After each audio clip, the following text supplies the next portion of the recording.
السلام علیکم فرینڈس، میں ہوں سلمان اور آپ دیکھ رہے ہیں سلمان راجپوت۔ پیارے دوستو، ہم میں سے بیشتر افراد روزانہ ہی کی بورڈ کا استعمال کرتے ہیں، اب چاہے وہ دفتر کے کمپیوٹر کا کی بورڈ ہو یا اسمارٹ فون کا۔ لیکن کیا آپ نے کبھی غور کیا ہے کہ آخر کی بورڈ انگریزی حروف تہجی کی ترتیب کے مطابق کیوں نہیں ہوتا؟ یعنی اے کے بعد بی اور سی کی جگہ ایس اور ڈی کیوں ہوتا ہے؟ ڈان کا اس حوالے سے اپنی ایک معلوماتی رپورٹ میں کہنا ہے کہ ہو سکتا ہے آپ کو علم ہو یا نہ ہو، مگر موجودہ کی بورڈ کو QWERTY کہا جاتا ہے، جو کہ کی بورڈ کی اوپری لائن کے بائیں جانب کے 6 الفاظ سے بنا ہے۔ ویڈیو شروع کرنے سے پہلے اگر فرینڈز آپ ہمارے چینل پر نئے ہیں تو اسے سبسکرائب کر لیں اور اسی کے ساتھ بیل آئیکن کو دبا دیں تاکہ آپ کو ہر نئی آنے والی ویڈیو ملتی رہے۔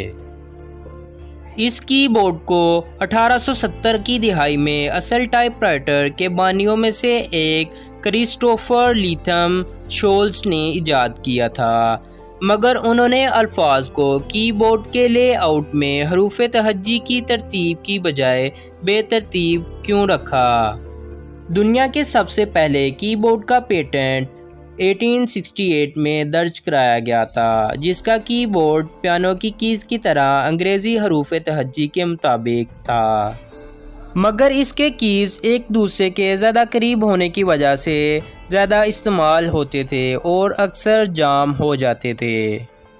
لہٰذا یہ خیال ظاہر کیا جاتا ہے کہ اس مشکل کو دیکھتے ہوئے کی بورڈ تیار کیا گیا، جس میں زیادہ استعمال ہونے والے الفاظ کو مختلف جگہوں پر منتقل کر دیا گیا تاکہ میکینیکل مسائل سے بچا جا سکے۔ کرسٹوفر نے اس زمانے میں ایک کمپنی رمنگٹن کے ساتھ معاہدہ کیا، جس نے اس کی بورڈ کو اپنے مقبول ٹائپ رائٹر رمنگٹن نمبر 2 کا حصہ بنا لیا۔ کی بورڈ کی اوپری لائن میں وہ تمام الفاظ موجود ہیں جو کہ کی بورڈ لکھنے کے لیے استعمال ہوتے ہیں۔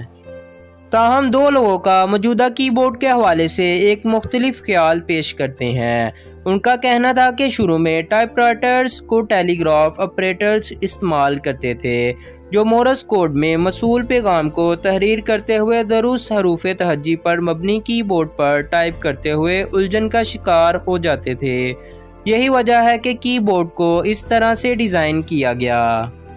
اب ان دونوں میں سے وجہ جو بھی ہو، لیکن کی بورڈ کی یہ ترتیب کمپیوٹر سے لے کر اسمارٹ فونز کے کی بورڈ کے لیے بھی اپنائی جا چکی ہے۔ فرینڈز، اگر آپ کو ویڈیو اچھی لگی تو ہمیں کمنٹس میں ضرور بتائیں اور لائک کرنا نہ بھولیں۔